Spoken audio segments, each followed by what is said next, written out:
Well, the Brewers have made it through the first full month of the year.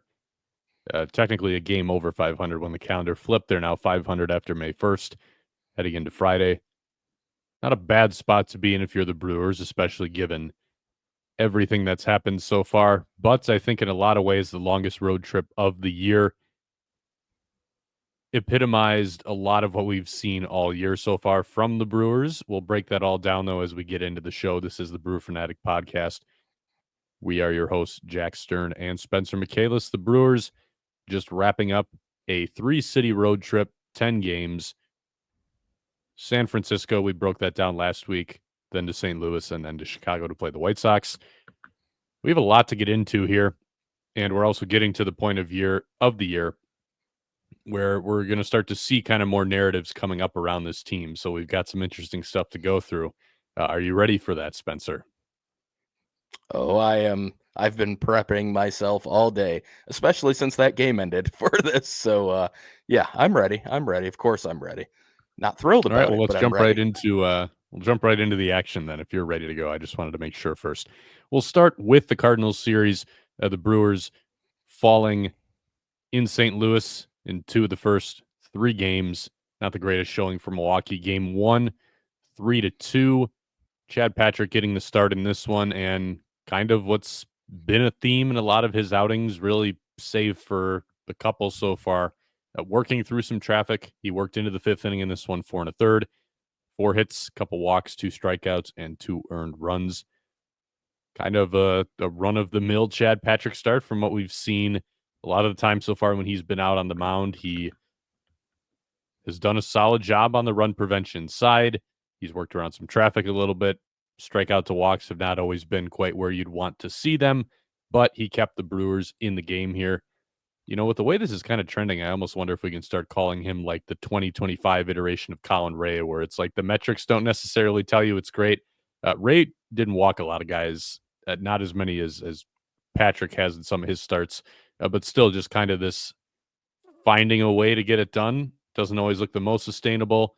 Maybe there's a little bit of help from the defense going on, but every time Chad Patrick has come out of the game, the Brewers have been in the game. So there's something to say Hmm. for that. But nothing super tremendous from him in this start. Mostly competitive start. We go to the 7th inning here. The score is 3-1, and the Brewers load the bases with nobody out. And they only got 1 run on a Jake Bauers RBI ground out. Caleb Durbin then grounding out, runners holding, and then Bryce Terang flying out. Not the greatest sequence there for the Brewers. Kind of been a theme in some of these games as well, getting some guys on, not necessarily able to drive them in. I haven't checked the splits, though. I believe they're actually okay so far with the runners in scoring position, this situation notwithstanding. Yeah, they're doing pretty decently on the whole. I think it's one of those things. I've talked about it before, but for baseball fans, I feel like there's not a fan base in the world that feels like their team hits well with scoring or runners in scoring position, because you remember all the times the job doesn't get done. And when the job does get done, it's kind of like, well, yeah, that's what they're supposed to do. That's the expectation. So even last year, I think a lot of Brewer fans would complain about, oh, the Brewers aren't driving in runs when they have opportunities here. And in reality, they were like one of the best teams in baseball with runners in scoring position. But it's just kind of one of those things where you remember the bad outcomes because they're just more noticeable and they're not exactly what you're expecting. So yeah, they have been decent, but this was a pretty notable one. And then obviously they followed it up an inning later with another situation that they were unable to cash in on when it was a 1-run game. 1st and 3rd, nobody out. Frelick chops 1 to 3rd, and to Nolan Arenado's credit, he made a very good play on this particular play, ranging to his left and then kind of flipped his hips and was able to throw home and get Churio. But that ended up being the second out, and they weren't able to drive in a run, and then obviously didn't score in the 9th inning off of Helsley, who they would see the next night as well. But I do quickly want to talk about that 8th inning one, because obviously Frelick didn't do a great job in that situation. I believe there were 2 strikes on him, so you do want him getting a ball in play. You're also thinking if he can get it up the middle, especially a chopper like that, they might get an out, but they're not going to be able to turn 2 on him. And Arenado obviously kind of thought the exact same thing because he knew he wasn't going to be able to turn 2 on that play. When I saw the replay, the thing that stood out to me on that play, Jackson Chourio had a very small lead and he didn't really take a secondary. And that was weird to me. And it was a play it seemed to me like he should have been able to score on. Arenado couldn't get much on his throw. He was kind of ranging up the middle, like I said, opened up his hips, not like a spin where you can plant your foot. Like he just kind of had to throw off balance. And it felt like something Chourio should have scored on. And when I saw the replay, he just didn't get much off the base. And I don't know if they told him to be careful, like you don't want to get a line drive to Arenado, step on the base, and the inning's over, like that situation. But it was a weird play to me. It kind of epitomized some of the small things that we're used to the Brewers doing that maybe just haven't been there a ton the first month. And he's especially young, so small things being maybe something you might expect a little bit more of a struggle from somebody like that. That's something you might see from a younger player like him, but it still felt like one of those marginal plays that might have been able to tie the game, and then you never know what happens after that. So just a small thing I noticed. I don't think it was a huge deal. It definitely wasn't something that cost them the game. They obviously just didn't get the job done well enough when they had opportunities, but it did just kind of remind me of some of the other things we've seen this month of Brewers baseball, where it just doesn't feel like the same type of. Last year's team just didn't really make a ton of mistakes that way, or they took advantage of all those opportunities, it felt like. And maybe there was some luck involved, who knows, but some of those smaller things just feel like they've fallen out of the equation a little bit more often in the first month. And that doesn't mean they won't come back.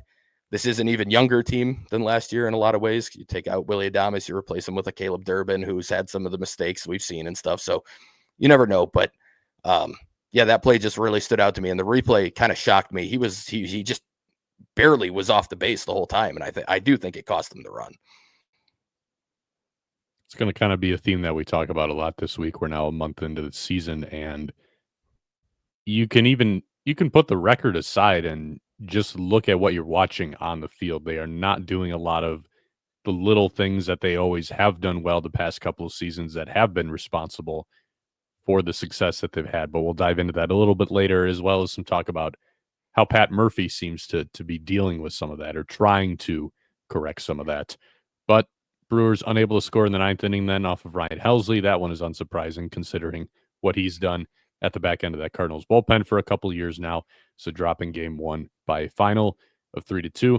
I do want to make the note as well. So we had touched on the runners in scoring position thing. I just pulled it up on Fangraphs. The Brewers, as of this recording, are 13th in Major League Baseball with a 105 WRC plus with runners in scoring position. If you look at the batting average with runners in scoring position, it's 274. That ranks 5th out of all teams in Major League Baseball. The runners in scoring position split, that's like the one split where I'm sometimes a little more willing to look at batting average. I almost never look at it, but in this situation with this split, if you have runners in scoring position, I would still prefer to look at the other numbers because there's never a time where I shouldn't say never. If you have like the walk-off run on base, then yes, an extra base hit doesn't help you more than a single. But still, it remains true that the vast majority of the time, even with guys on base, an extra base hit is still going to help you more in the run scoring department than a single. But when you have guys in scoring position, a single a lot of times is more likely to just get the job done as opposed to when there's nobody on base. So sometimes I'm a little more willing to look at batting average there. So they are 5th, technically tied for 4th with the Yankees. There might be some rounding going on there, though, because they have the Yankees ahead of the Brewers with the same 3-digit batting average. But the Brewers ranked higher on this list a couple weeks ago as well. So I think I can see, if you're perceiving that there's been a struggle there, it's because there has been recently. There's going to be some recency bias there. Brewers not coming through in a couple of situations on that front, which is also probably going to be the case anyway when you're looking at the fact that there's been a few lower scoring games on this road trip, and especially when they went to Chicago, a lot of runs scoring, not so much because of timely hitting by the Brewers, but also some misplays by one of the worst teams in Major League Baseball. Between games 1 and game 2, the Brewers having to make a roster move. Garrett Mitchell departed game 1 with some oblique soreness, and the Brewers quickly putting him on the IL with an oblique injury. He's expected to miss at least a month. Daz Cameron was called up to the big leagues, added to the 40-man roster. Blake Perkins slid over to the 60-day.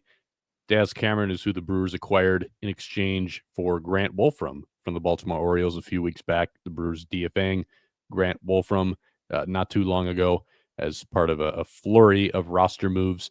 So already we're seeing the return from that deal, getting an opportunity in Milwaukee. Haven't seen him in the lineup, really. The Brewers so far rolling with Jackson Chourio in center and Sal Frelick staying in right. A little more time for Christian Yelich in the outfield now as well in left with that spot opening up. Obviously a tough break for Garrett Mitchell, a continuation of every single year so far, there being something that sidelines him. At the same time, I think this also could be beneficial just as an opportunity to see what Jackson Chourio can do in center field. I know we've talked about the defense quite a bit on this show and talking about how both of us had an inkling that center field is actually potentially where he's going to grade out the best out of the spots he's played so far, because that's the angle that he's used to seeing. That's how he's used to reading the baseball. He's got the athleticism to be an above average defensive center fielder. We've seen the athleticism bail him out a little bit on the reads in right, a little bit less so on the reads in left. But now he's back up the middle in a spot that he's used to playing, that he was used to playing for just about the entirety of his professional career before he got to the big leagues last year. Yeah, I think he had an uncomfortable play in game 3 of the White Sox series that kind of stood out, but it was also, I think, very much because of the wind, not really because of a bad read or anything. I think the ball was just swirling a little bit up there. But yeah, I do think that's where he's going to end up grading out the best defensively. And we should probably note that he ended up grading pretty well in right last year after a pretty slow start. It ended up, by the end of it, it looked pretty good out there. Left has definitely been a struggle, and obviously that's where he has spent more time this year, just with them kind of sticking Frelick in right and saying that's kind of your spot when you're playing. But we've talked about it before. I just think in center field, one, it's the spot he's most comfortable with. It's the spot he has the most experience with. But also, I think it's the spot where reads and the way the ball comes off the bat kind of plays a little bit more true. If it's hit to left center, it's probably going to slice away from you. If it's hit to right center, it's probably going to slice away from you. It can hook, it can slice, it can do either of those when it's hit when you're playing a corner, and everything's just a little bit different with the reads and the way the ball plays.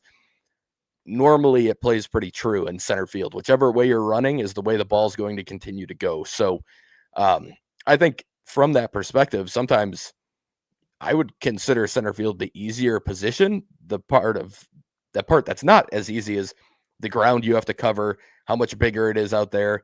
You have a lot more responsibility out there, but I think in terms of reading the ball, it is the easiest outfield spot. So, I do think he's going to look pretty good out there, especially if he continues to get more opportunities and gets a little bit more used to it again, since he hasn't played it much the last 2 years. It was interesting to see him out there. I was wondering if they would go Frelick in center or him, but it looks like it's going to be him when they're both in the lineup. We'll see how it plays out, and I think either way, even if Chourio takes well out there, you're still looking at the potential for a hit on defense, because I don't think it really has gotten a lot of coverage, but Garrett Mitchell so far has graded out as quite possibly the best defensive center fielder in baseball on the young season. Yeah. I don't have it up in front of me right now, but doesn't he have I think he has 6 outs above average already in center field. And to have racked up that many outs above average in that small of a sample, that's some impressive stuff. So you also have Blake Perkins working his way back, and that's part of the equation as well. Be interesting to see, especially depending on the timeline for those two guys, kind of how that playing time shakes out there as well. But Mitchell not doing a whole lot with the bat this year. We've had plenty of discussions about that, but the glove has been extremely valuable to the Brewers so far. So that might be something where you have the potential to see a discernible effect in the outfield, not only with Chourio having to slide over, but then Yelich getting more time in a corner spot as well. But we'll see how it all plays out, and we'll see what the timeline looks like.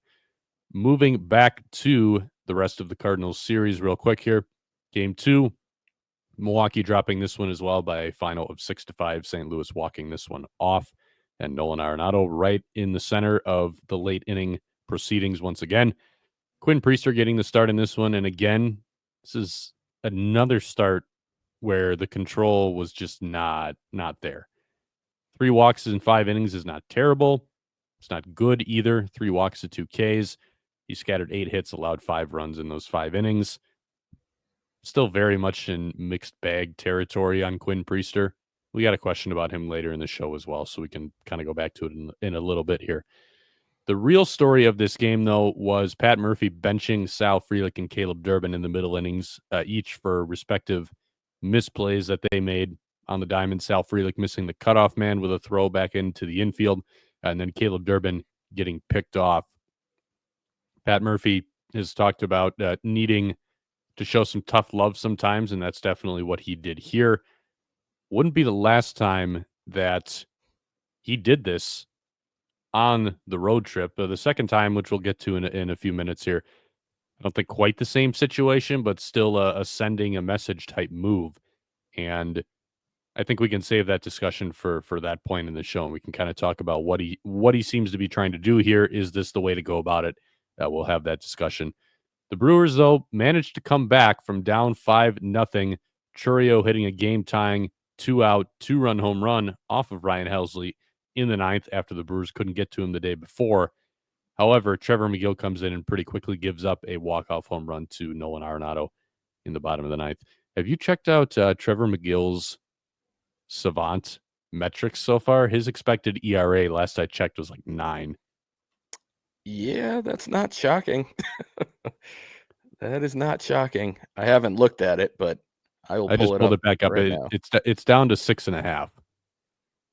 But it mainly, I think it's just coming from like the quality of contact. Okay, 551 expected weighted on base average on contact so far. Yeah, This there's been a lot of hard contact. This has kind of been, if there was ever a knock to make against Trevor McGill, it was, yes, there's swing and miss, but then the flip side is there was some hard contact last year, but more in the sense of hard hit, but not on the barrel. So I'm looking at his 2024 metrics right now. 42% hard hit rate, but a 7.5% barrel rate, which is was about average last year. This year, 42.9% hard hit, about the same, but the barrel rate is 20%. So yeah, and I wrote over the offseason about how he was very much a candidate to take a step back from where he was last year because there was a chance that contact could start burning him a little more. We could see more home runs. And so far, when guys have been putting it in play, the whiff rate is still good, and that's really how he's getting by right now. But when guys are putting it in play, they're hitting it pretty hard. So I wouldn't say it's something to be overly alarmed by yet, since the sample is still so small. But it is something to monitor. Yeah, just generally the command has not been very good. I mean, the walk rate, again, a small sample, but it's almost double what it was last year. It's over 13%, and it was in the 7.5 range last year. You can just tell. I mean, he's always a guy who is going to be able to kind of get away with some stuff over the middle of the plate because of how it plays. But if you're kind of uncompetitive with misses and then you're also leaving pitches over the middle of the plate, that does start to get into the danger zone. No matter how good the stuff is, hitters are going to be able to catch up to a fastball if they know it's coming. The good outings he's had have been the ones where the curveball looks like it's locked in right away. Like when he has that early on, that's when I feel most confident in him, because it seems like when he's got that going, he's throwing that around the zone, near the zone, good enough to at least get swing and miss or chase, or he's landing it in the zone. That's when it's felt like things are going okay for him. But if he doesn't have that and he's kind of spraying the ball all over, they just sit on a fastball over the plate, and it's a good fastball. It has metrically, it's a good fastball. Velo-wise, it's a good fastball. But if you're sitting on it, you can still hit it. And it is the type of fastball that it'll go if it gets hit. It's kind of like what we talk about with Freddie a lot, and what we talked about a little bit with Nick Mears last year. Like the fastball that has that type of carry on it, if you're missing over the middle or down, especially, and they can get to it and elevate it, it's going to backspin right along with the ball, and it's going to go a ways. And so far, I agree. I'm not completely concerned about him or anything right now, but you've kind of gotten the worst case scenario for what you could expect from Megill so far this year, with the command backing up, and every kind of bit of luck that he had last year seems to be getting the regression to the mean in terms of just hard hit stuff not finding gloves. Moving on to game 3 of the series, the Brewers bouncing back, snatching a win on getaway day, 7-1. Jose Quintana getting the start in this one. Another very Jose Quintana-esque outing for him. 5 innings, 5 hits, walked 3 guys, but only 1 run allowed, struck out 6. All 6 strikeouts were looking. So a big paint the corners kind of day for Jose Quintana, and that's kind of where the misses do come in a little bit, and you're going to see some of the walks like he had in this outing. But Jose Quintana now having won his first 4 starts as a Milwaukee Brewer. I know we brought that stat up last time. I don't really care, but I feel obligated to bring it up. He has done a nice job, though, in that rotation. Now my fixation is the fact that this is yet another guy who's come to Milwaukee, and he's just throwing a ton of sinkers as opposed to the balanced pitch mix that he used last year. But the results are there so far. The ground ball rate has not gone up, though, which is kind of what I was thinking might happen if they were trying to go all in on the sinker a little more so than he has in the past. But the ground ball rate remains above average, but not anything super special. But again, staying off the barrel enough to the point where he's getting the results. I wouldn't count on, again, like we talked about, the results staying at this level. But I do think he's pitching competitively. And that's really what the Brewers brought him in to do. Yeah, absolutely. I mean, we talked about it. These numbers are not going to, the surface numbers are not going to stay the same as they have been. I mean, that would be incredible. There is going to be a point where every ground ball he gets with a runner on base doesn't turn into a double play, which seems to be the case right now. Like, anytime there's a guy on, he gets a grounder and it goes right to short or second, and it's a double play, and it kills the rally or kills whatever inning they have going. Some of those are going to sneak through at some point, and there's still just going to be there's going to be some home run involved. Like, he has his home run rate actually it's never been super high. Last year, like, home runs per fly ball kind of flew up there, way higher than we had seen it much of his career. So maybe we don't see too much of a return to last year. Maybe last year was the outlier, I guess I should say. But I do think there will be some of that involved at some point here. But yeah, I mean, on the whole, he's going to give you a chance to win games, and not in the same way of like what we were talking about with Patrick. I think Quintana's more likely to do it over like 6 innings than someone like that is. Like, I think Quintana's pretty likely to give you 5 or 6 competitive innings, whereas Patrick might be more in that 4 to 5 range. And I know that doesn't seem like a big difference, but it is. If you can get 6 on a decently regular occasion, that really helps the bullpen to only have to cover 2 to 3 innings most of the time that you're out there as a starter.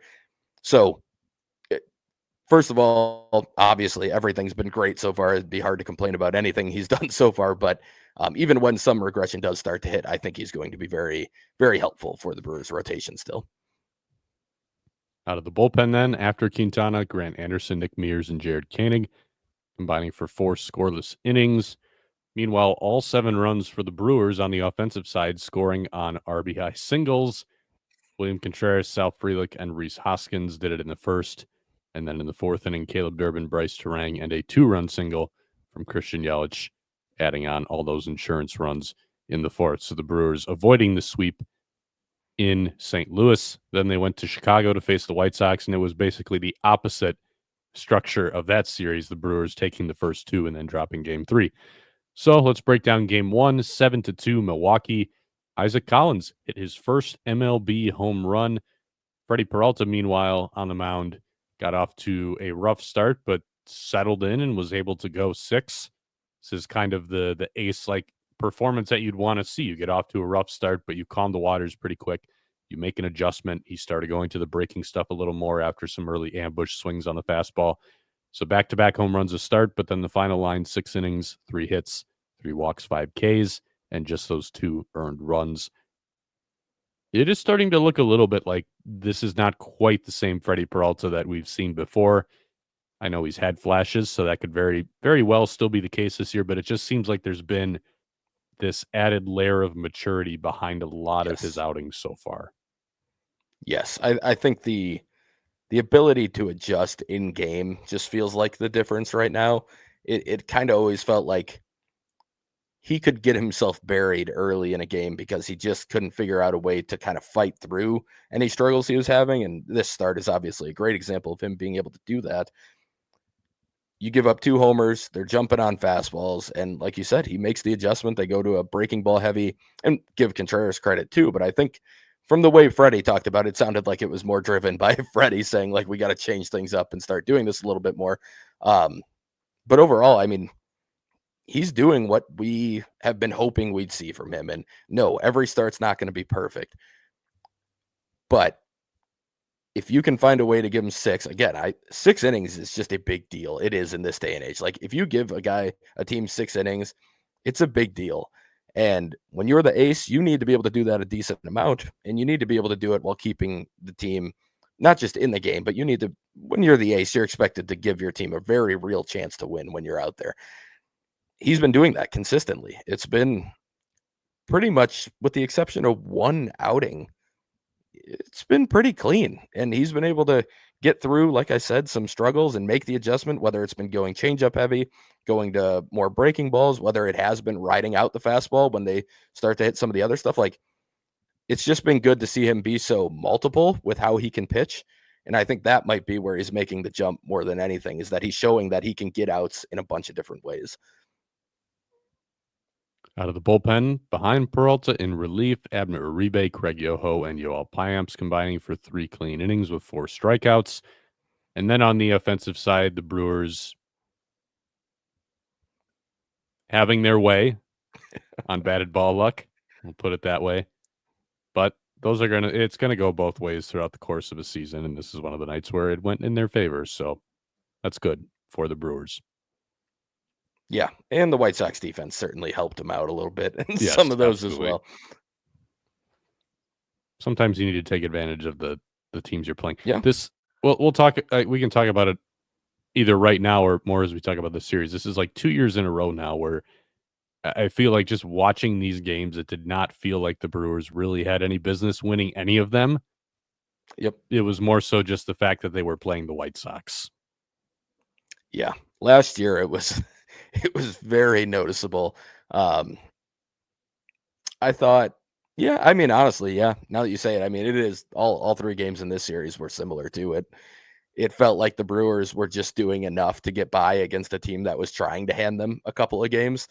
And the White Sox finally didn't do that as much in game 3, and that was the difference, I think. But yeah, I mean, you have to take advantage of it when they give it to you, and at least they did that in those first 2 games. But it has felt like that, where they're beating themselves rather than the Brewers are beating them. I think game 2 is where you saw that, especially the Brewers winning this one 6-4. We were all surprised in the press box when they announced the final game time is under 3 hours, because there was just so much that happened in this baseball game that it felt like a very long game. A lot of traffic, a little bit of back and forth, but the Brewers coming out on top 6-4. Starts with Tobias Myers, who labored through 2 innings. This is his second start back off the injured list, and he has not looked really sharp at all in both of these starts. And it was rough in the 2 innings that he went on Wednesday night. A scoreless first, but then in the second inning, he gave up 2 runs, including a bases loaded hit by pitch to tie the game at 2. So in 2 innings for Myers, 2 hits, 3 walks, the hit by pitch, 3 strikeouts, 2 earned. And that was it. Pat Murphy pulled him out after that. Going to Tyler Alexander.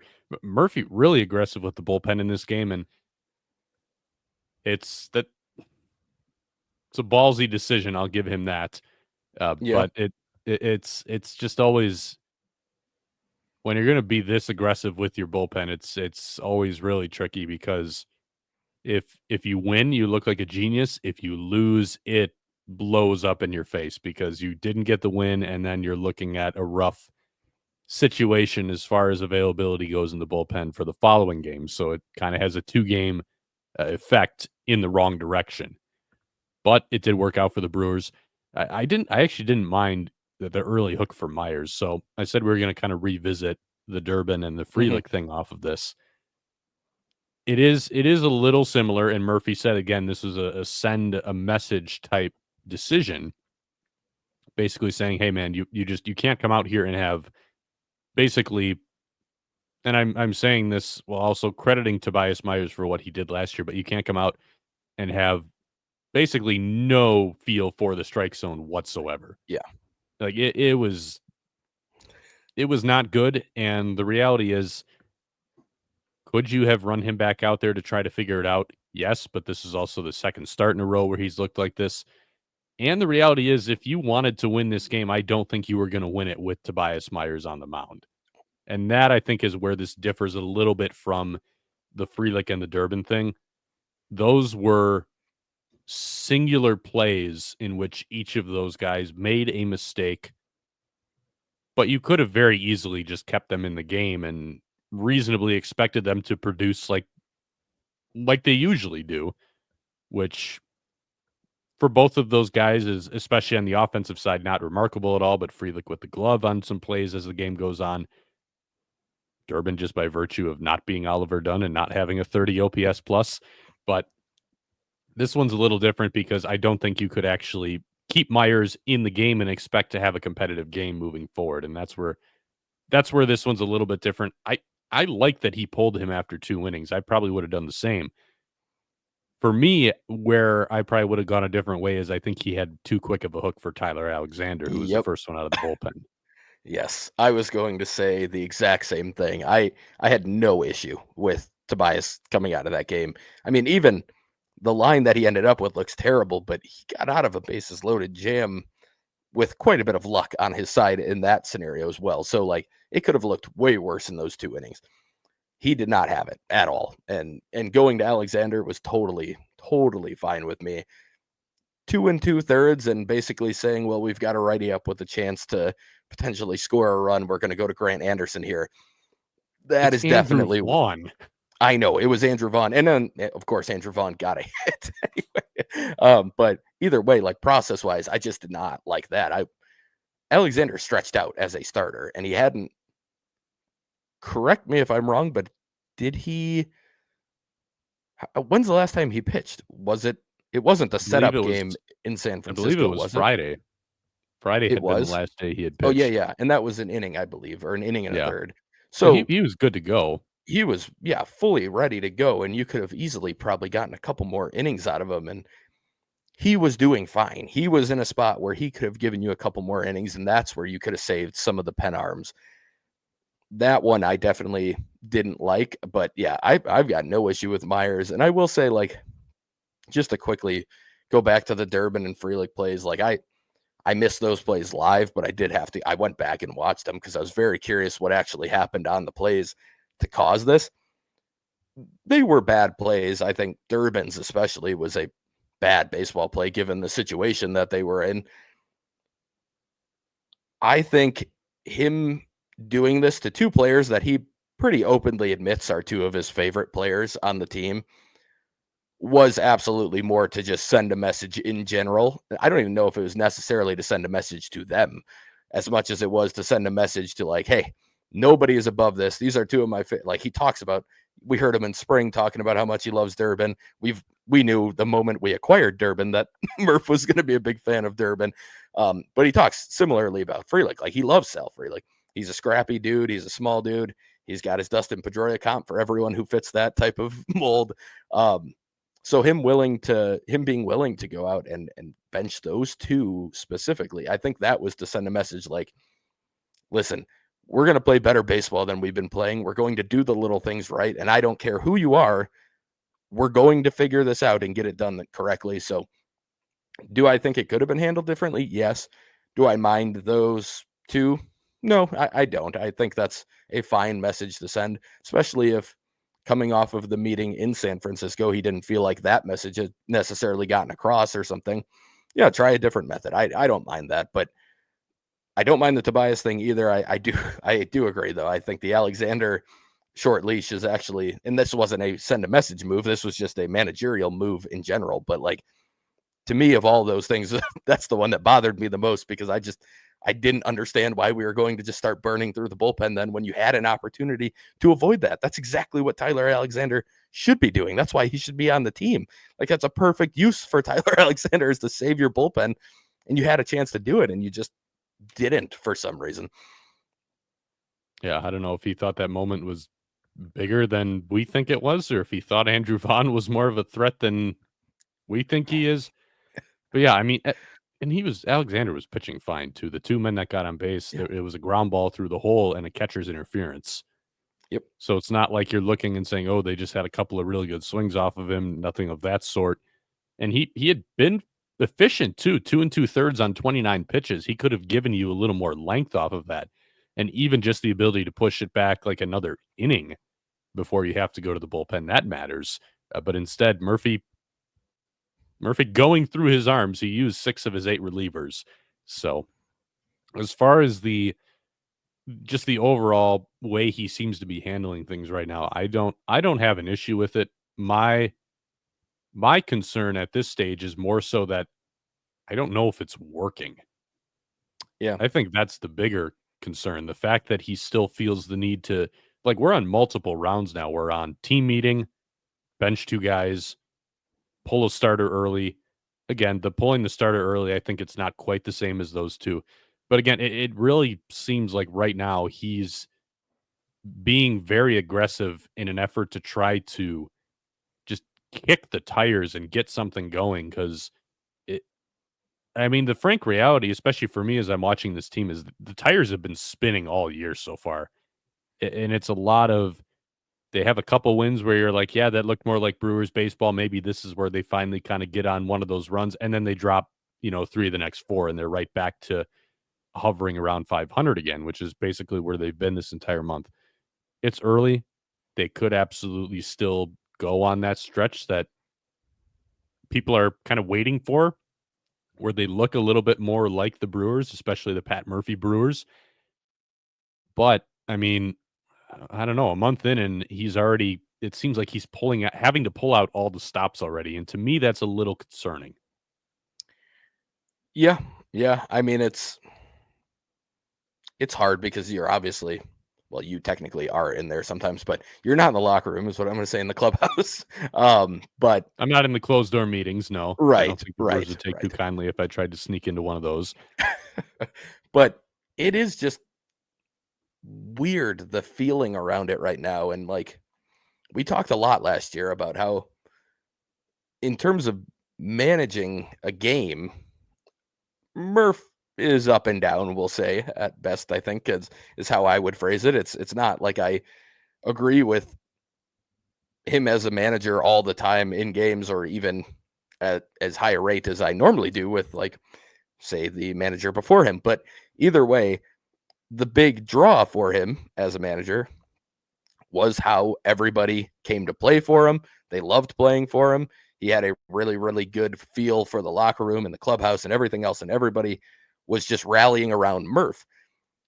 In a month into the season, he's feeling this need to push all these buttons, like you're saying, and try all these different things. Like, that concerns me to the level of, like, or on the topic of, like, are these guys still going to war for him, or does he feel like they're still going to war for him, I guess, is the more important part there. Like, does he feel like he's got that same stranglehold on everybody, and like, yeah, we're all together, we're all fighting for one, we're all going to the same goal every night?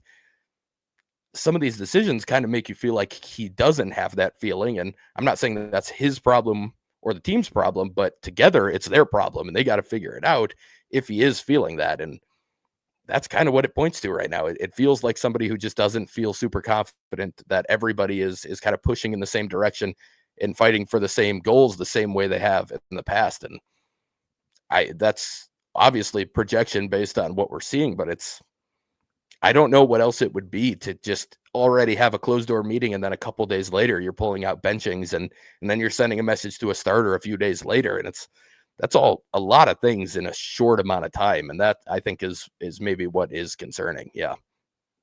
Yeah, they're just, I don't know. So I wrote about it for my story coming off of this game, but I think you still see those signs of or these flashes of the relentless Pat Murphy Brewers because they've had a couple of nice wins so far this year, but it just Hmm. like I said a few minutes ago, it never seems to last. It never seems to sustain itself or to launch them into just this nice little run like what we'd usually see last year, where it was most of the time things were good, and then when they got punched in the mouth, they responded pretty quickly, and then things are right back to normal. Like that has not been the case so far this year. It feels like everything is so much more of a grind. The little things they're not doing the same way. The pitching has been inconsistent. Some of that is maybe personnel based. We've talked a lot about pitch calling. I'm not going to go into that can of worms because I do think in the grand scheme of things, it's not near the top of the list for the things you could blame so far. But the pitching's been inconsistent. The defense has been inconsistent at best. I mean, it looked really rough in San Francisco. They've gone from being an elite defensive team to now very middle of the pack. They're basically grading out average in all the metrics right now. And this is without any real personnel changes. In fact, with the guys they have this year, they should be grading out better in the field because you don't have Willie Adames at shortstop anymore. And that hasn't been the Yeah. case so far. So that's alarming. The base running mistakes. Caleb Durbin got picked off again in this game as well after he was just benched for getting picked off a few days ago. Granted, it wasn't the exact same situation, but again, just to have that same mistake coming into or a similar mistake coming into play again here, it just I try not to be overly reliant on vibes when I'm breaking down a team because I think that can be kind of a lazy way of going about it. But we've also got some numbers to back some of this stuff up as well. It doesn't feel the same. And I think everybody's just waiting to see it go back to normal, and there's still a lot of time left for that to happen. So I'm not saying Yeah. it can't happen, but we're also, I think, starting to creep out of the territory that we're used to seeing from the Brewers. Things have usually normalized a little more by this point, and they haven't yet. So that it's going to start becoming a story now. I think it should start becoming a story now, and we'll kind of just have to see what happens moving forward here. Yeah. Yeah.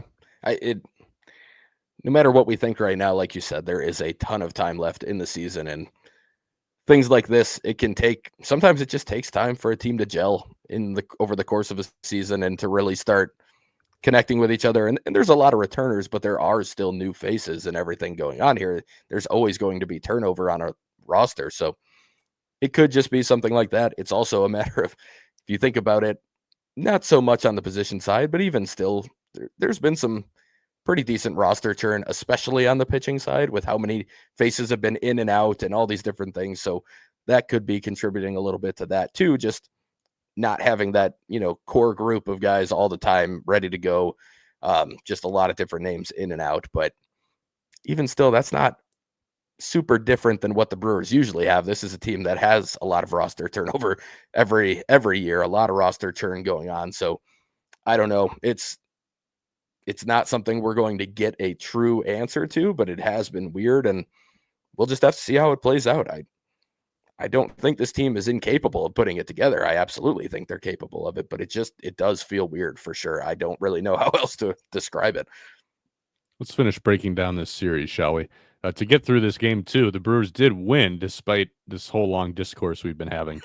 Um, Jake Bauers coming through with the 2 RBI double with the bases loaded in the 8th inning to drive in the game-winning run. Caleb Durbin adding an insurance run on a sac fly. And then the guys behind Tyler Alexander in that bullpen did get the job done for the most part.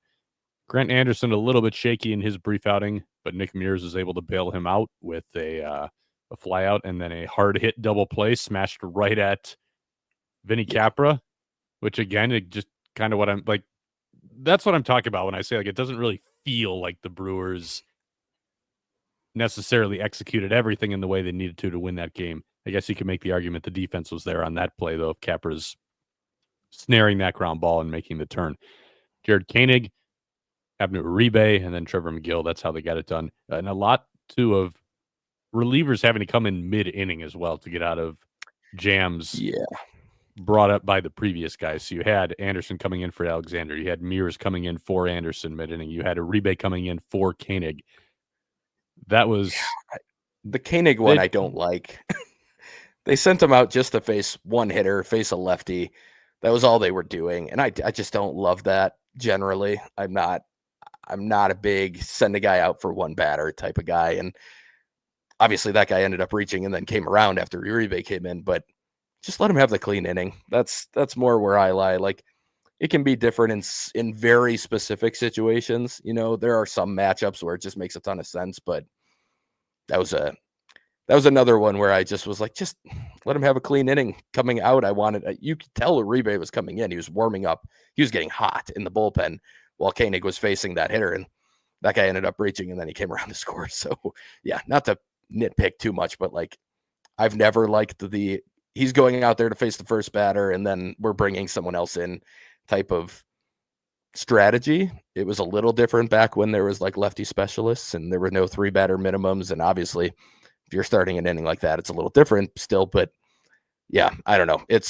I wasn't a huge fan of that one either. So it was an interesting, just the whole game was pretty interesting in terms of the pitching moves made, I guess. The Brewers then got shut out in Game 3, losing 8-0 to the White Sox, unable to complete the sweep.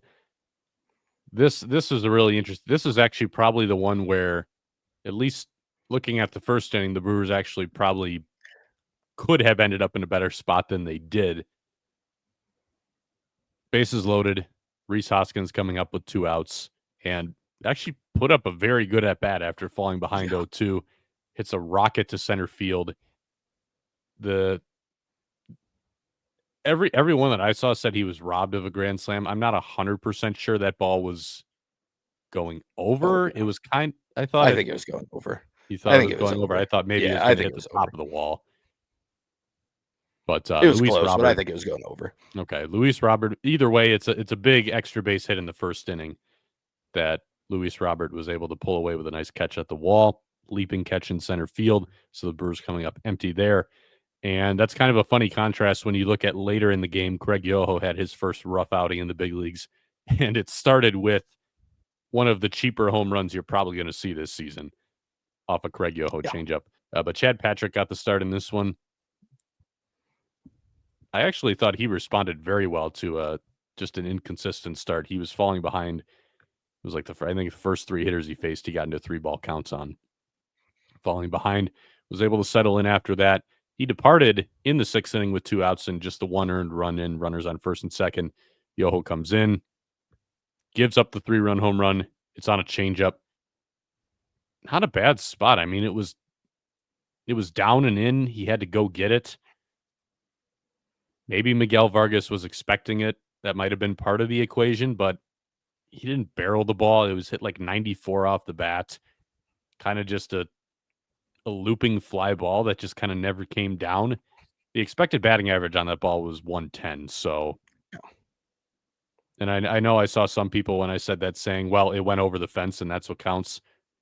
I understand that, but that all that's pointing out is statistically when you give up a fly ball that is hit 94 off the bat, so doesn't even qualify as a hard hit ball, falls just short of that by the StatCast definition, and it's hit that high in the air. Batted balls hit like that just generally do not go for home runs. It's very rare.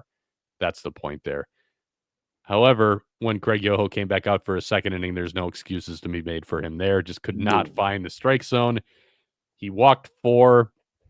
Only 13 of his 35 pitches were strikes. So his final line, and after walking all those guys as well, gave up a couple of hits after falling behind in the count once again and having to come right back down the middle.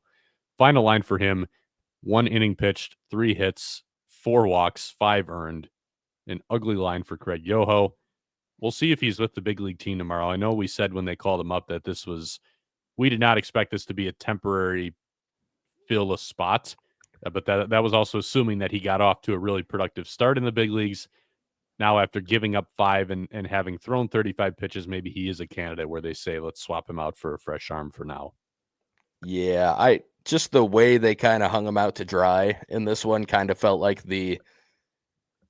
it just felt like the type of outing that you normally see from a guy before he goes down. Like, obviously, we talked about the game before quite a bit in the bullpen management. They were very shorthanded in the bullpen, and the game was also getting out of reach. So you weren't going to use, even if there was an available high leverage guy, like you weren't going to go to him in that spot. But yeah, they kind of just left him out there to figure it out. And eventually they still didn't even get through the inning. They did have to bring in Piams to get that final out. It was, I have watched probably all but like 3 of Craig Yo's outings in the minor leagues. Never once have I seen him just completely lose his command like that. Like we talked about it last week. There's going to be some command issues with him because of the way his stuff moves and because there's such big break on everything like that's going to happen once in a while. But he normally will find it again, and he just could not find it. I mean, the changeup just kept missing arm side. He could not find anything, and when he did, it was ending up pretty much over the middle of the plate. So, yeah, it was really, really weird to watch it and tough to watch it. And I'm not even using this as an excuse, but for the most part, if a reliever is struggling like he was, he would not have been out there as long. But the game situation, the bullpen availability situation, that kind of left him in there. And then it made the line look really, really bad by the end of it because nobody was able to even come in and give him a chance to get bailed out of it or anything. So just a tough outing. He had looked fine prior to that in the big leagues. There really hadn't been any signs of like a major issue here, but this was rough. And I don't think they leave him in that long if they're planning on keeping him up. I think they're going to churn it a little bit and let him go to AAA and work on some things, and he'll be back in the not too distant future if he does get optioned here. But yeah, I don't know that he will be a Brewer come Friday. That brings us to our first question this week. Andrew asks, was everyone wrong about how dominant Yoho would be, or is this just a bad little stretch and he should snap out of it and be a dominant bullpen arm that everyone was expecting? I mean, it's just really that this doesn't concern me a whole lot. Like you talked about, this is not. You said you've watched every Craig Yoho outing, and you said it's never gotten this bad. No. If there's one thing I can say, maybe this is the difference between now it being his 5th big league game versus once he gets his feet under him, the ability to, oh, things are going rough, let's just lock it back in instead of letting it snowball. I think that's actually that can be a very big thing for a guy who just doesn't have the big league experience. Not so much the going in there and not being your best, but the how do I figure it out in mid outing? How do I make the adjustment in the highest level of professional baseball as well? I know it's a quiet Chicago White Sox stadium, but this is compared to even the highest leverage moments he'd be pitching in the minor leagues. There's probably a little more adrenaline associated with this outing than those appearances. So maybe that's the spot for growth, but I think it's a lot more likely that he learns something from this than this being a sign of he's actually not at all big league ready. I really would not be opposed to still keeping him here. Oh, I wouldn't even either. after that outing. I think sending him down more than anything is an availability deal, not a he's actually not ready. This outing doesn't tell me that. Again, we talked about the home run. Basically, I think what we're looking at here is really bad loss of command for one appearance. Outside of that, like the swings have been they've looked how you would expect them to. The Yes. whiffs haven't been like crazy high. Going into this game, I think he was at like 25% on both the changeup and the fastball. I don't think he had one on the breaking ball yet, but that was mainly just because he hadn't thrown competitively located breaking balls. They always missed way outside the zone. But 25% whiff rate on those pitches is not bad, especially on the fastball. That means it's playing well off the changeup. The swings that he was getting so far had been weak contact rollovers. You could tell guys were struggling to get the barrel on the ball. I'm not super concerned. I think I know the line does not look good, but I do think a lot of process-based stuff that you would, especially in such a small sample, that you would want to be reading more than anything this early into his big league career. I see evidence that the stuff plays, and that's really all I needed to see right off the bat to be like it's gonna come together. He's gonna be fine. Yeah, it is. To go back to your first point on this, not only is it he's having to adjust at the big league level for the first time. He's having to adjust in the middle of a bad inning for basically the first time in his professional career because he didn't have it happen in the minors.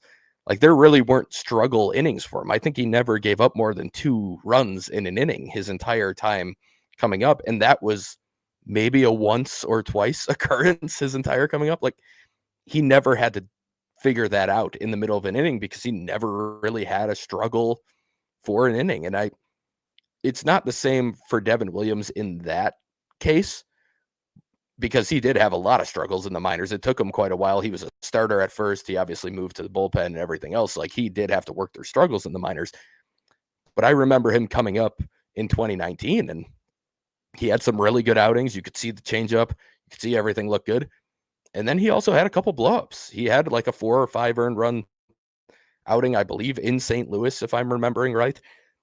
He had some of those types of outings because he just didn't know how to lock it in, like you said, and figure out how to get through it. And obviously, Devin has struggled in New York this year, but with the Brewers, he very much figured that out. And he would get himself into trouble, but he would get through it and he would get out of it and he would be able to still find the stuff, even if it wasn't necessarily there at the beginning of the inning. I think Yoho will be able to figure this out. I'm not concerned about him. I agree with everything else you said. And I agree that I'd be fine if he stayed up. I just am not expecting it. Personally, I would have no problem with it. I think there is an availability thing here going on. And they also probably don't hate the idea of going like, hey, we saw a lot of good things, but we also have some things we want you to work on. Let's go to Nashville, work on these specifically, and then get you back up as long as things are looking good in a couple of weeks and go from there. And then maybe that time it's the permanent stay, but you never know. Like, I think generally things were fine. I think I was laughing. I was reading Kurt's replies. Sometimes I like to dive into the replies of the beat writers. I can't imagine getting the notifications you get because that would probably annoy me quite a bit. But I like to read them when I'm not the one getting yelled at about stuff. And it was pretty entertaining seeing how many people were like, he's not ready, all these different things. I saw somebody actually, this was a reply to me. I mentioned like, oh, I think he might go down to Nashville. And somebody was like, finally. I was like, he's had one bad out. What do you mean finally? We haven't seen a bad outing before this. This is the first bad outing. Like, I think maybe some people had too big of expectations and maybe that's what the issue is here. But yeah, it's just funny how that stuff works to me sometimes. But either way, I'm not worried about him long term. He'll be just fine. Let's move into some more questions and discussion from the week. Joe asks, how crazy is Joey Ortiz's bases loaded batting average? It blows my mind. He's 1 for 17. My analysis is that is bad. But generally speaking, if you're just having a bad offensive performance, yes, you could probably pull up like 8 different Joey Ortiz splits that look bad just because he's not hit in general this year. Yeah. And that's for his whole career, to be clear, the 1 for 17. But I just got curious because I wanted to see, like, is he genuinely just like sucking with the bases loaded, or has he had some bad luck? And there's been some bad luck involved. He's only struck out 4 of the 16 outs, but only 4 are strikeouts. So it's not like he's just going up there and flailing at everything. His expected batting average compared to his actual one is about 200 points higher. So it's not good. It's still in like the mid 200s, but it's like in the 50s for his actual. There hasn't been like a ton of expected slug, but there is still a little bit in there. There's been some hard hit outs.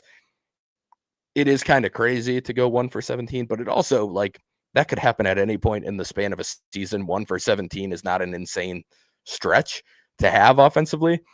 And the fact that that's happened over the course of 2 seasons, I guess to me, it's obviously not good, but it also doesn't say much about him in general. I think there's a lot more you could point to for Ortiz's struggles and what he's doing offensively than a small sample, what he's done with the bases loaded in his really just his 2 years, because he didn't have an opportunity with the Orioles at any point. But yeah, it interesting, but kind of a nothing burger to me. Cody asks, who in the bullpen has earned your trust to lock down a win in the later innings? I think Uribe and Koenig are probably pretty high on that list right now. far as Yeah, trustworthy guys in that bullpen. I might throw Mears in there too. I think Yeah, Mears is I kind would of, throw Mears in there as well. but I think that's probably the three that I trust the most when they enter a game right now, and that's not super ideal because a couple of those were pretty big question marks. Honestly, all three of them were pretty big question marks coming in. Like Koenig got a great season last year, but it was out of nowhere. Uribe did not have a good season, had a lot of things going on, started the season with a suspension. Mears obviously struggled with the Brewers and then was injured or was sick to start the year and had to build himself up. So the fact that those are the three, I guess it's good that they're working out, but also a little concerning that those are the three that have kind of stepped to the front of the line right now in terms of who I trust. But it's still, obviously, it's good to see from them. I am starting to buy into Jared Koenig a little more. Like for a lot of last year, I really couldn't. I was having a hard time figuring out how is this guy getting outs because the stuff just seemed not bad, but also not amazing to me. But I won't go into too much detail. But I'm starting to think there might be a method to the madness here and why it's working. So maybe I'll Mm-hmm. start buying into that one a little bit more. He's basically outside of those first three appearances. He's looked pretty sharp since then. So I would put him on Yeah. that list of guys I trust right now. Andrew asks about the starting rotation. He says, between Priester, Henderson, and Chad Patrick, who do you feel will help the team the most this year? And who has the biggest upside to stick beyond this year and be a regular in the rotation for years to come? Biggest help this year. I know I'm not a huge Chad Patrick believer right now in how he's gotten the outs, but for me, it's between him and Henderson. Yeah. Henderson's got more upside, but I think I like Patrick's floor the most. And if I'm talking about who's going to help this year, I think I'm going to take the highest floor, so that would be Chad Patrick. Yeah. He was going to be my answer as well. I mean, I guess you could say Priester is kind of ingrained in the rotation right now, but Patrick is pretty much ingrained in the rotation right now. Like he's been there since his first start, which was a month ago at this point, basically. He's the one who just feels like he's going to get the most opportunity. He's doing a solid job with the opportunity that he's been given. I'm not going to rule out Priester figuring some things out, but I kind of have a feeling when the next starter does come back, he's the one who ends up going to AAA, and they give him that development time at that point. So we'll see on that front. But Henderson absolutely has the most upside. I just think in terms of opportunity that he's going to get, I'm not sure he'll have enough to take that leap. But to answer the second part, Henderson would be my answer for that one. I think the biggest upside to stick beyond this year and be a regular in the rotation is Henderson. It's still, I think he's going to need that third pitch, but the upside for me is much higher for him than the other two. Yeah, I would agree with that, so I won't add anything there. Older Potato asks, I don't think it'll happen, but if in all caps, the Brewers decide to be sellers at the deadline, who do you think could or would be dealt, and what would be a likely return? Jose Quintana feels like the most obvious name so far. Yeah, I think Quintana's up there. I think after that, you're probably just looking at relievers, and even that's a pretty short list. So maybe you try to sell McGill. Maybe you get someone to buy high on Jared Koenig and you flip him too. I mean, that's pretty much what you're looking at after that. Maybe someone wants Tyler Alexander. I don't know. As a swing type, that probably depends on how the market looks, what kind of season he's having. But yeah, I mean, it's a pretty short list. You have Yeah. a lot of I think guys who. Go ahead. I think the other one's Savali. We're just kind of forgetting him with him Yeah. being out right now, but he's an expiring deal who would probably have some deadline value if the Brewers were to sell. But yeah, otherwise I can't really think of Rhys anyone Hoskins. else who would. Oh, Reese could actually at that point. He might, because I mean we haven't really talked about it. Reese is hitting right now, and he's been quite good. So he would have some value for sure. Yeah, he'd actually probably have the most. Reese is my top answer. I don't know why I didn't think of that off the top of my head, but because the 26 is mutual option. So nobody's locked into him beyond this year. He'd be a pure rental if he's having a good season. Someone's absolutely going to want to get in on that. Might just be a matter of how the money stuff works out from the Brewers' perspective. But yeah, so I'd put Hoskins and Quintana probably at the top of that list. And then after that, you're probably looking at somebody out of the bullpen as part of that mix, but not Yeah. a ton of options. The Brewers don't profile as a great seller, and I think that's partially because they do kind of operate in this middle ground area as part of this vision they have for competing every year. I don't think that always lends itself well to actually being able to sell off pieces if it doesn't work out, because maybe you have a couple of short-term guys, but this is also a team that's still very much geared toward the long term right now, and they're not going to sell any of those pieces. So Yeah. we'll see what happens. He also asks, as a second question, if you could look to add a player or player type, who or what would it be and why? How much would you be willing to give up from the farm? And does the talent at low A make you more likely to give up some higher minor league talent? I think they have to be in the market for potentially paying up for some infield talent. Yeah. That's not a great looking picture right now. We've talked about it before, but that might it's be left one side where of you the have to splurge. it's left side of the infield for me. If you're going to add a legitimate piece, it's got to be somebody that can play short or third. Ortiz could move to whichever one is open, or at least hold down part of the fort for whichever one is open at that point. But yeah, I that's very clearly the biggest hole right now in the roster, I should say. I do think, just on a smaller scale, I wouldn't be shocked if they do end up in the bullpen market again, like they pretty much always are at the deadline, if some of these guys don't start to perform better. But the biggest one is that left side of the infield guy. And in terms of how much you'd be willing to give up, I'm bad at that stuff. I just don't know how to quantify that without knowing who you're talking about, or what they're asking for or anything. But to answer the second part of that, in terms of like, does the talent at low A make you more willing to give up some higher minor league talent? That's tough. I mean, like we talked about, this is a very, very exciting time because of all those guys at low A. That said, you have to feel really confident in your ability to project them if you are banking on those guys being the ones that are going to help form the future of the Brewers.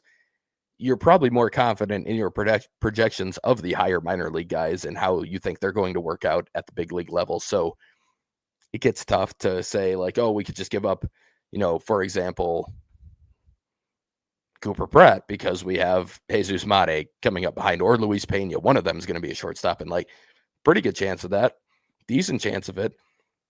But I wouldn't say you feel super comfortable giving up the higher level talent just because you have those guys behind them. I think and the Brewers have kind of proven this. They like to give as many guys a shot as they can. We saw it with the outfield. They kind of said Weimer, Mitchell, Frelick, Blake Perkins kind of fit into that group. It's kind of like the scene in Dark Knight when the Joker hands him a broomstick and breaks in half and says, we're going to have tryouts. Like, the Brewers kind of go and say, here is your opportunity. We'll figure out who plays, who can actually make it work at the big league level. And then we'll trade Joey Weimer as part of a package for Frankie Montas because he's the one who didn't really work out. And Tyler Black, yeah, we probably could have got more value for him before. We wanted to see if it would work out. I think at this point, my opinion, and I'm guessing the Brewers' opinion, is that it's probably not going to work out super well, and they may end up having to sell a little lower on him. But I just don't know that they're willing to give up upper level talent just because they have these guys behind them. I think they kind of want to see, like, okay, we've developed them. Let's see which ones stick and who actually helps us, because we're going to get 6 years of control over the ones that do stick. So, yeah, it's a good question, but that's kind of where I land. Mason asks if William Contreras is a long-term option in left field after his impressive performance today. I'm going to say potentially, but he may still be behind Andrew Monasterio on the depth chart. Yep. I would say he's, Rhys Hoskins used to play outfield. We could throw him out there too. We need to. No. There's probably a compilation out there somewhere of Rhys Hoskins left field highlights. Dude, it was not good. God, is there any? They should have had one game where they threw Schwarber and Castellanos and Hoskins into the outfield and just seeing how many hits they could give up that day. Like, they had to have overlapped, right? Those three were together for 1 year, I think, although that might have been his ACL year, so maybe not. Either way, yeah, yeah, they've been willing to throw some real interesting they've guys all in the been outfield. together for 1 year. Either the Phillies have always been, if you can hit, we'll put you in a corner outfield spot and just make it work defensively. But yeah, the Braves tried it. The Braves put Contreras out in the outfield and tried to make that his spot for a little bit. It didn't work very well at all, but that was part of the reason they were willing to give up on him, is they didn't think he could catch. So they were trying different spots for him. But yeah, I'm very confident that was a sarcastic question, and obviously we are matching that energy. But they did try it. That was a real thing that an MLB team did try. Rhys Hoskins in 2018 had a negative 17 outs above average in left field. I'm really tempted to pull up the leaderboards now and see if I can find like what's the worst OAA for an outfielder in the StatCast era. It's probably just going to be Phillies players. Like, I mean, genuinely, I'm gonna pull it up right now because I want to try to figure it out here. Fangraphs split seasons as an outfielder. StatCast. We'll go by fielding run value. Can I get it to split seasons? There we go. Let's see what we get here. Okay. The worst is Matt Kemp in 2016. Wow. Negative 23 outs above average. Wow. And looks like negative 28 fielding run value. So Schwarber actually comes in ahead of Rhys on this list in 2022. Was 22 the year that Schwarber went off offensively and had like 0.5 WAR? Yeah. Because he had negative 19 fielding run value in left field that year. Oh, Yasmani Tomas is on this list. That's a name I haven't heard in a long time. Yeah. D-backs paid a lot for him. They did, and that did not work out so well. No. Okay, that was a fun exercise. We'll get to the final question here for this section of the show. Ben asked, should Brandon Woodruff pitch to a 3.5 ERA roughly with solid underlying metrics? Should the Brewers try to extend him? If so, at what rate / how many years? I think if he does that, he's going to be looking for a pretty big payday in free agency. So I would say probably unlikely anyway. However, Brandon Woodruff is definitely one who I'd be a little more willing to consider it than I was with, say, Corbin Burns a few years ago. Yeah. Yeah. I agree. I think you'd still want it to be as minimal on the years as you could be. He does have a major surgery he'd be off of, even if everything looks great this year. And he's getting into his 30s, so it's not something where you're expecting it to last forever with him, obviously. But I do agree. I think he's one that's more likely to age well than a guy like Burns, because I think his stuff can play with the drop in the velo, and he seems to be somebody who's already shown that he can add new pitches or make adjustments. And we talked about it a lot when he was coming off the injury. He's also just somebody who I think it's going to make it work with what he's got and kind of go at you and attack you and figure out a way to get it done, even if the stuff does start to regress a little bit as he gets older. So I do agree. I'd be more interested in it with him, but if he pitches that well, I also think he's going to get paid pretty well. Honestly, if he has the kind of season that Ben is positing here, this screams he signs with the Dodgers on a 3-year high annual value deal. Yep. That's what this screams to me, because 100%. That's how we've seen these things go. I do think either way, though, he's probably actually going to be limited to shorter deals than he would like because of the injury history. But yeah, like Dodgers on like a 3 or 4 year, and he gets almost $30 million a year or something like that. That feels like a probable outcome here if he has a successful bounce back once he gets back to the big leagues this year. That does actually lead us right into the injury updates, because we'll start with a Brandon Woodruff update. Made his 4th rehab start in high A, 5 2/3, 3 hits, 1 walk, 3 Ks. an unearned run. He was touching 95, again, kind of sitting in that 92 to 94. He said that he's got at least one more rehab start on the docket with AAA Nashville, and then it's TBD. Sounds like he's pretty happy with where things are at right now. Pat Murphy kind of delivered a word salad when he was talking about Brandon Woodruff in Chicago on Wednesday, because first he said, we're not going to experiment with him if he's only throwing 92. So making it sound like the Brewers are hoping to see another, like one more velo bump before they really feel good about bringing him back. But then he said, because I asked about, well, what about all these new pitches he's working on? Does that help if he doesn't get that velo back? And he said, yes. And then he said, whenever Brandon Woodruff's ready to come back, I'm okay with it. So make of that what you will. My guess is, though, there probably are a lot of factors that they're weighing here as they decide when's the right time to bring him back. Because if it is like the 92 and maybe the command isn't quite there, maybe they do decide, maybe you pull him from the rehab assignment, pull a couple of levers and find a way to give him a little bit more time. But I would be willing to guess we're getting pretty close here. Yeah, I think if that start goes pretty well, his next rehab start, it sounds like they don't want to say like it absolutely is happening after that start. But I think if they see similar improvement or just even holding steady with what they've seen so far, I think there's a pretty good chance that next start comes with the Brewers. It feels like they don't want to back themselves into a corner with what they're saying, but it seems like there's a pretty decent chance. And if not, he is coming up on the amount of days that technically you're supposed to have for a rehab assignment, but there are exceptions. Like Tommy John usually has an exception where you can be on rehab assignment longer. I would assume that this type of shoulder thing also has an exception that goes with it.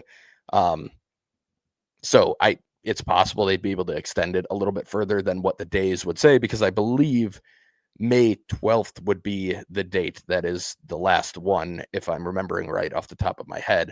But like I said, I think there's a chance that would get extended if needed, because it is a major injury and that has a longer runway than what something like, Nick Mears being sick might need. So, I think there's a pretty good chance we see him pretty soon. Couple more pitching updates. Aaron Ashby threw 2 innings of live action at the complex in Arizona a couple days ago, and then Aaron Savali recently threw on the same day through a bullpen, 1 up down, and then 25 pitches of live BP in Appleton. TBD on kind of what the progression's exactly going to look like for him when he's going to be back, but he is back to throwing at the very least. So we'll see if we get more updates on that. And now it's time for Spencer's Minor League Sandbox, Spencer's favorite portion of the program. Go ahead. Thank you so much, Jack. We got a question to start off this edition of the Minor League Sandbox from 1821G34.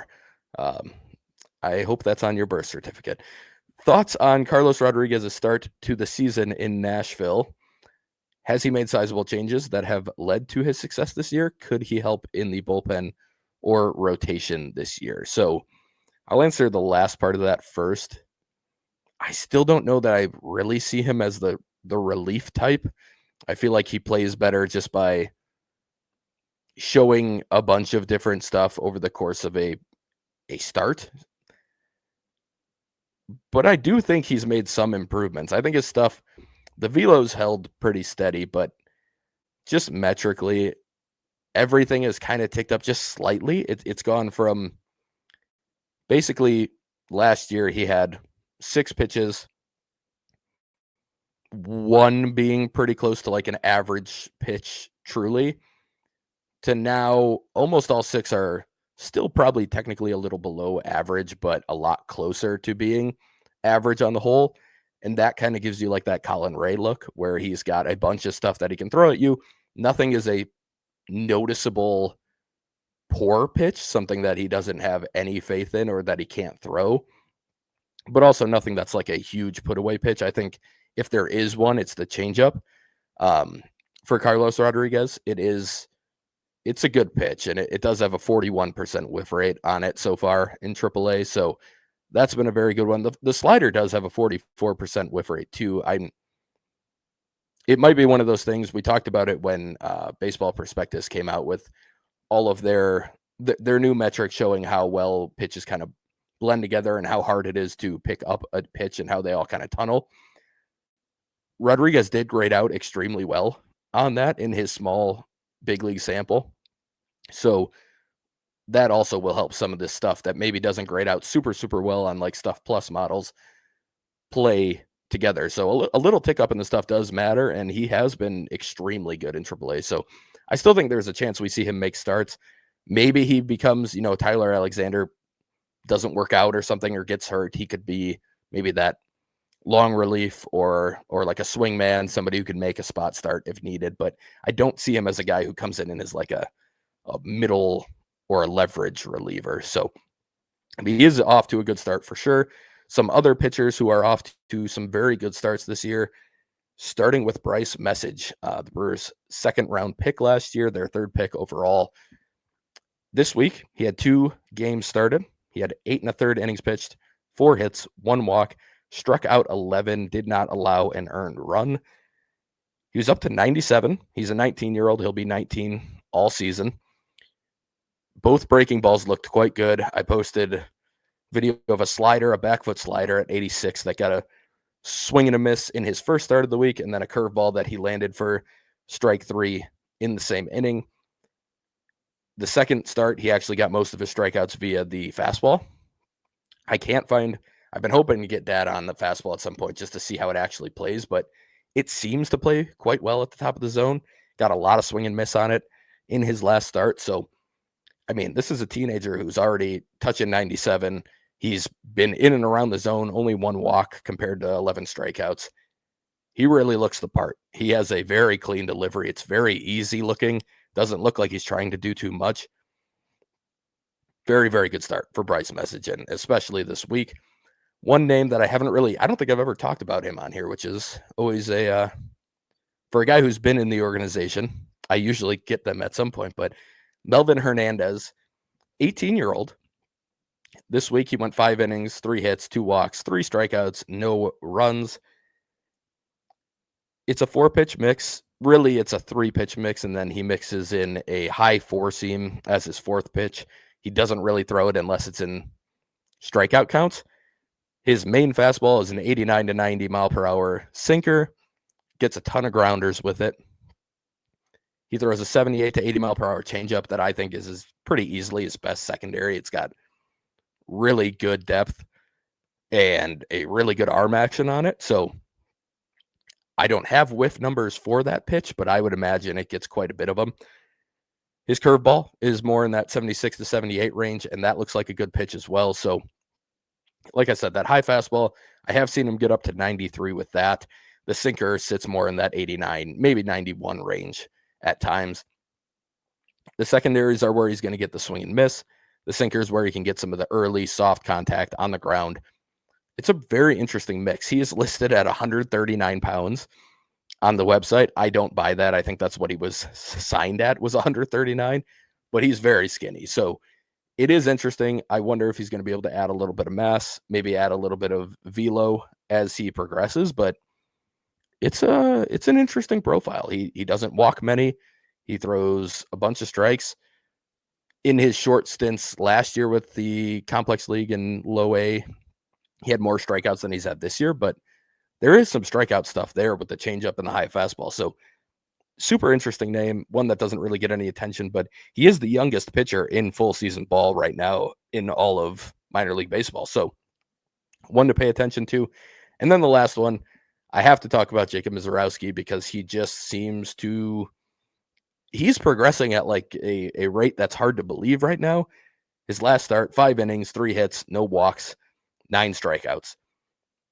He's suddenly throwing like a filthy changeup out of nowhere, and it's grading out as a filthy changeup. It's in the low 90s.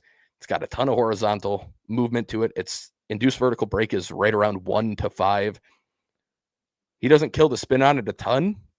Not shocking when you're throwing it in the 90s still, but he got some really bad swings against it. There was no hard contact against it. Nobody looked comfortable. He was throwing it to righties and lefties. The curveball's been great this year. The slider is really more of a cutter, but he calls it a slider. He can land that in the zone with a super high rate. It's around 60% zone rate right now. On the season, his walk rate is all the way down to 11.5. His zone rate is at 51%. The stuff looks great. He is holding his velo. He was hitting 99 in the 5th and 6th inning of his last couple starts. He may have made a very, very real jump, and I want to see a few more starts here, but at some point, he might force his way into the big leagues and take a spot from like a Quinn Priester or somebody along those lines, because if he's throwing strikes at this rate, the stuff is going to play, and it is really, really good right now. The changeup just adds another layer to it for him, too. That's all I got for pitchers. There were some other good performances, but I really wanted to touch on those three, and especially Hernandez, make sure I get him in at some point, because he does have, he caught my eye in his last start. Moving to the hitters, Marco Dingus, a name I have talked about a lot, maybe not for his performance, but just as somebody that I'm a big fan of. He had his first homer in Pro Ball this week. It was 104 miles per hour to the opposite field. He had a couple of other extra base hits that left the bat at around 110 miles per hour this week, or in the last week or so. In this week, he had a 1552 OPS, which it's a small sample, but that's a crazy week no matter who you are. And on the season now, he's only at 65 plate appearances because he has dealt with some injuries, but he has a 210 WRC plus. He looks like he's learning every single day defensively behind the plate. He's posting pop times of sub 1.9. He's thrown out either 6 or 7 of 22 base stealers, which is a fine rate. This is a guy who only caught 2 years total in his life before the Brewers drafted him. He caught his senior year of high school. He caught 1 year at a JUCO, and then he didn't catch it all at Florida State. He caught for a couple of games last year after being drafted, but he is really quickly figuring things out back there, and it's kind of on the fly, catching some really good pitchers with big velo. I think the only thing that worries me a little bit is that he's been dealing with like some hamstring stuff, and I wonder if his body's not quite used to the catching grind yet. So they may have to be careful with that and make sure he's building in off days, but he's been really, really good. Another name I've always talked super highly about, Luke Adams, hit 4 homers this week. He got off to a very, very slow start. Not super shocking, to be honest. It was always going to be an adjustment for him. A guy who at times was too passive at the plate was going to struggle a little bit when he got to a level where they could throw more strikes and kind of get him into bad counts early on. He has made an adjustment.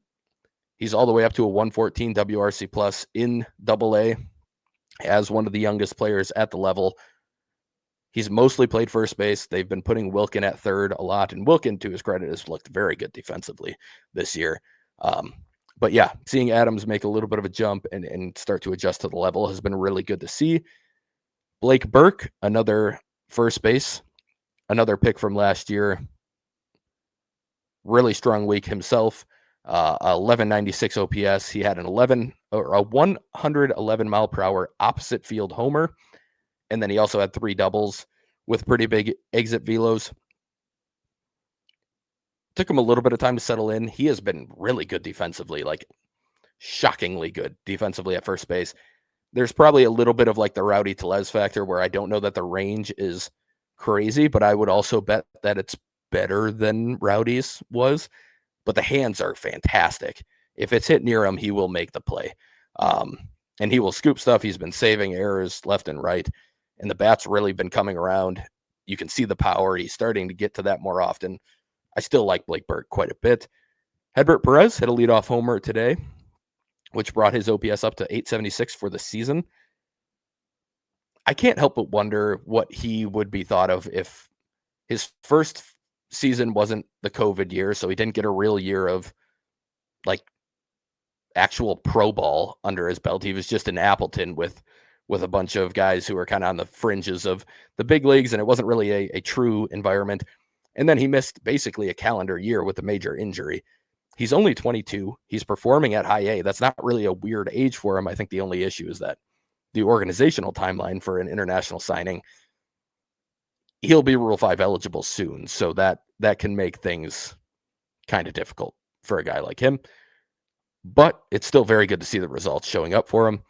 One name I've talked about a couple times as a guy I'm a fan of in AAA, Anthony Siegler. In fact, I was talking to Jack about him about a week ago, and he was like, "Oh, the bat hasn't really gotten going." It got going this week. He had 2 homers. He posted a 1505 OPS. On the season now, his expected weighted on base average is 390. He's not like a big exit velo guy. His max exit velo is only 106.4.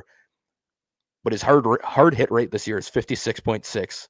His average exit velo is 92.8. He's walking at the same rate that he's striking out. He's whiffing at a very reasonable rate of 23.6. He doesn't chase. It's only a 20% chase rate. He has looked good defensively at second base. He has looked good defensively at catcher. He's playing both of them. He's a switch hitter.